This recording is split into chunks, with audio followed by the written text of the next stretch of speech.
All right, I decided to do one more video to clear up any confusion. So this is what I was talking about, where you can use the alternator. You can throw a wrench on there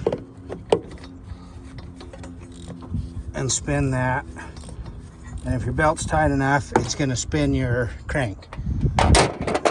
And this with a fan clutch, you know, you can't turn the fan. Old school, you could just grab the fan and turn it if the belts are tight and rock the engine by hand. But the point is make sure that it's free by hand.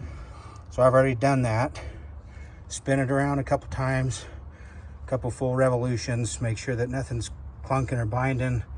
You never know what's inside of an engine, especially one that's been sitting a long time. I've seen full-on mouse nests and rat nests built inside of it, things like that. And if they carried in a bunch of junk that's all in your intake and stuff like that,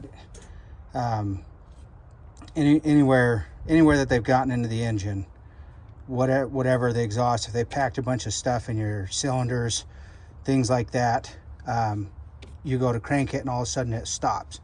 Well, that's because there's something in there. Well, if you were to just try and start it up and fire it over, no, there's a bunch of seeds and stuff like that have gotten into your piston because the intake valve was open and the mouse kept dumping stuff in there.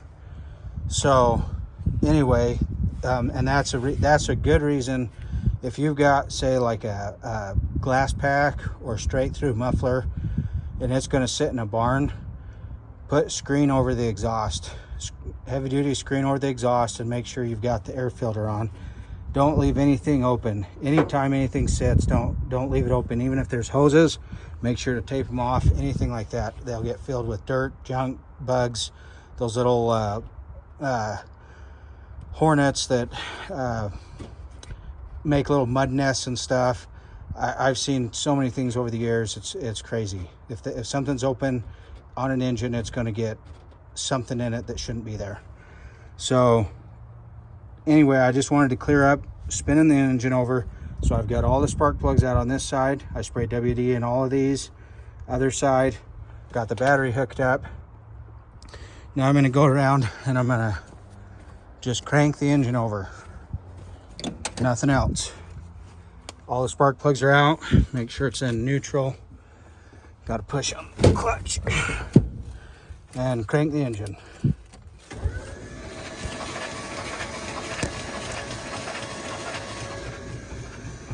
You can hear that, just the puffing. That's all we want. Okay, that's about it. Now I'll go ahead and I'll put all the spark plugs back in.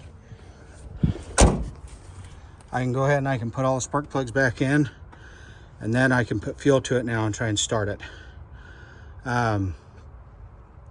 This is just, all of this is just to make sure to catch any major damage that might happen if I was to start it.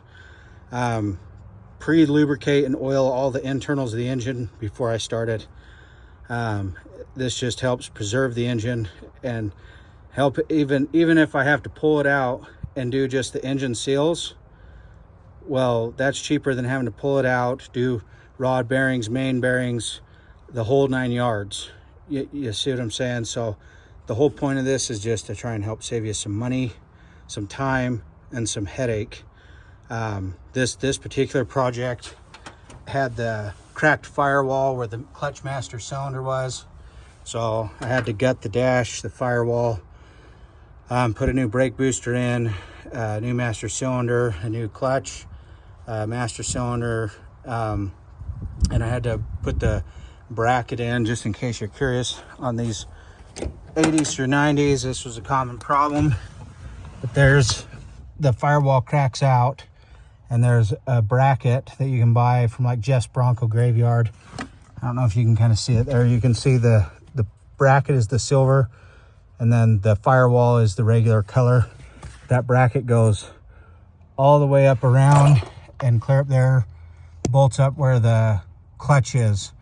It's a real job to do, because the dash in these 80s aren't easy to take apart.